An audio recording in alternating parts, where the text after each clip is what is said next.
kegiatan ritual yang bersifat internasional itu diharapkan nanti Islam ya kembali bersinar lagi.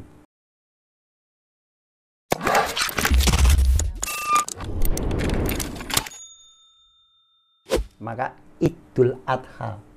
Ingat kalau Idul Fitri itu adalah kembali kepada kehidupan dengan sistem zakat ya. Idul Fitri kembali pada perekonomian sistem zakat ya. Ingat kembali pada fitrah. Apa fitrah? Hidup menurut ajaran Allah yaitu dinul Islam dengan sistem ekonominya yang disebut nanti sistem perekonomian zakat. Idul Adha kembali memancarkan sinarnya ya. Setelah apa? Ya setelah haji, korban, diharapkan ajaran Allah itu kembali bersinar.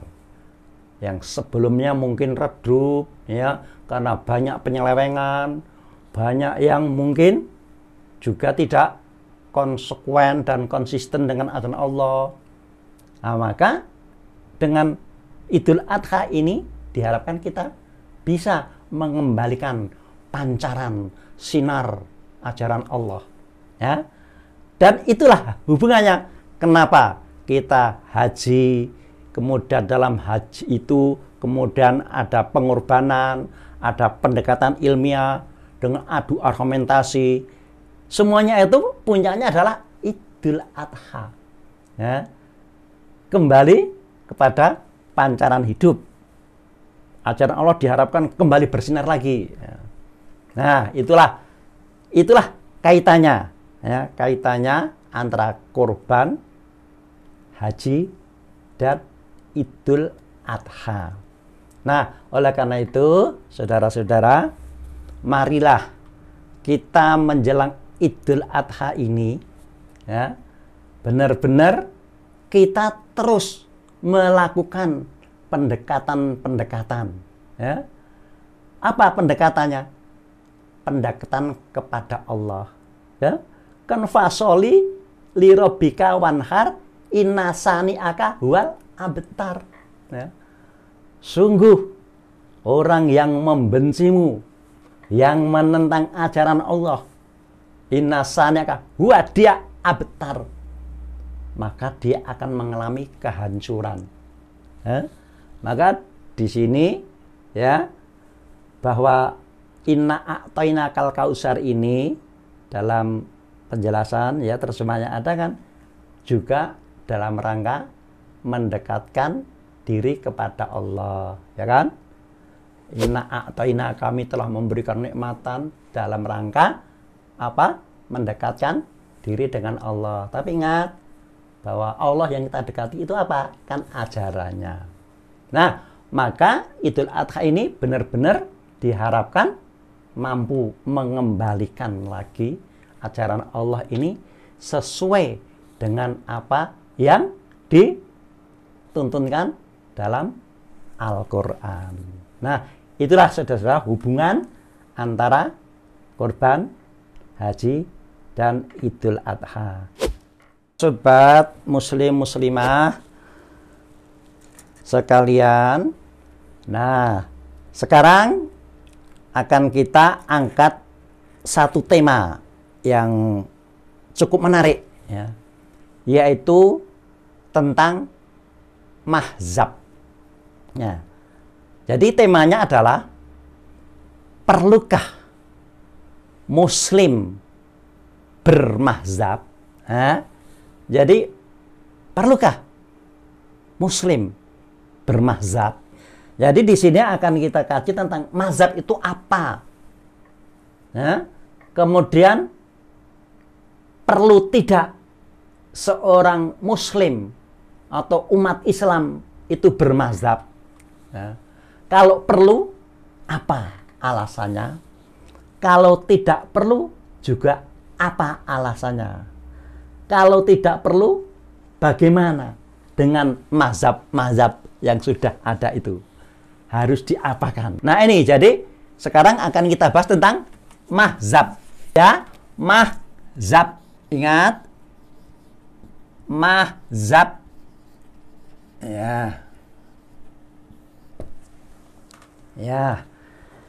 Ingat bahwa menurut ya ilmu fikih ya, mazhab ilmu fikih itu kita semua sudah tahu ya, bahwa kita mengenal paling tidak 4 ya, 4 mazhab ya, ilmu fikih ya, di kalangan umat Islam seantero dunia ya.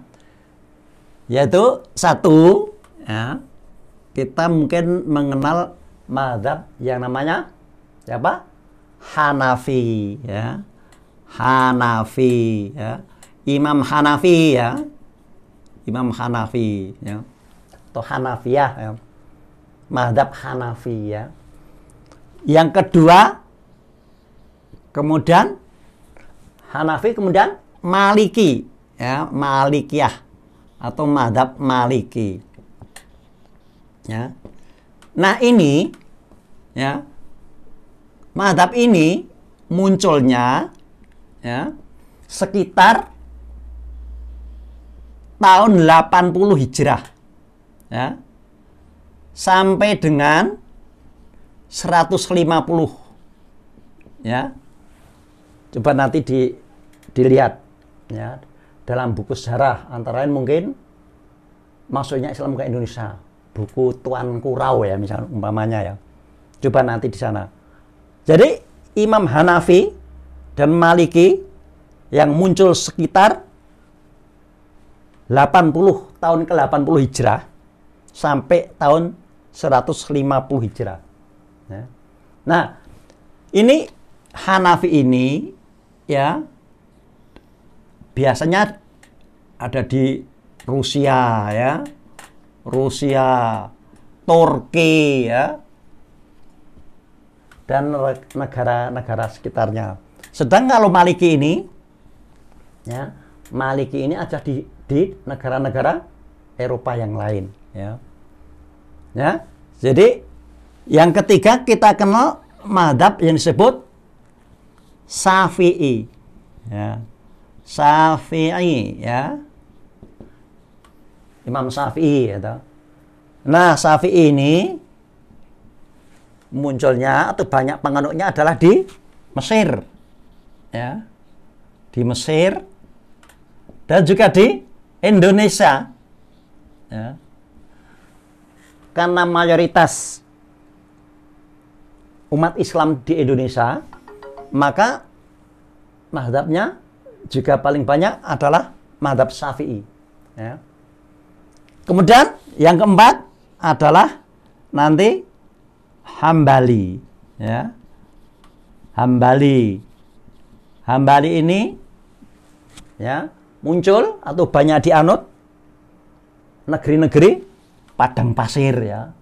Padang pasir Najd ya. Ya, padang pasir ya. Padang pasir PP ya, padang pasir Najd ya. Ya. Ya. Dan Saudi Arabia ya, di Saudi Arabia ya. Di Saudi Arabia. Nah, dari 4 mazhab ini memang yang paling besar pengikutnya adalah mazhab Syafi'i atau Imam Syafi'i, terutama di negeri Mesir dan Indonesia. Dan ingat bahwa Hambali ini walaupun pengikutnya kecil ya, tetapi ingat bahwa nanti dinasti Saud ya, di Arabia ini mazhabnya sampai saat ini adalah Hambali ya. Nah, apa inti pokok dari ajaran mazhab ini? Silakan nanti dalam bukunya itu. Cuma yang jelas bahwa nanti mazhab-mazhab ini munculnya adalah jauh setelah periode sahabat ya. Jadi sahabat pun tidak pernah belajar dari mazhab-mazhab ini. Imam Syafi'i Hambali ini lebih lama, sekitar 164 ya, 160 Hijrah sampai 240-an Ya. Jadi lebih lama. Ingat bahwa nanti era penjajahan ya di Indonesia, ya, era penjajahan di Indonesia ini nanti ada tokoh Belanda yang terkenal, Senok Hurgonya, ya, itu adalah mempelajari Al-Quran, tetapi tujuannya adalah untuk mencari kelemahan-kelemahan umat Islam. Ya. Bukan mencari kelemahan Islam. Kalau Islam tidak punya kelemahan, tapi umat Islam. Nah, antara lain dengan nanti memasukkan faham ajaran mazhab-mazhab ini. Ya. Nah, sekarang apa itu mazhab? Yang kita bahas, apa itu mazhab? Ya. Nah, ini hanya ilustrasi aja ya. Mazhab-mazhab ini belum ada atau tidak ada pada masa Nabi maupun sahabat. Ya. Ini mazhab ilmu fikih. Nah, sekarang mazhab, ya, mazhab ini nanti istilahnya atau asalnya dari hizban, ya, hizban, hizban,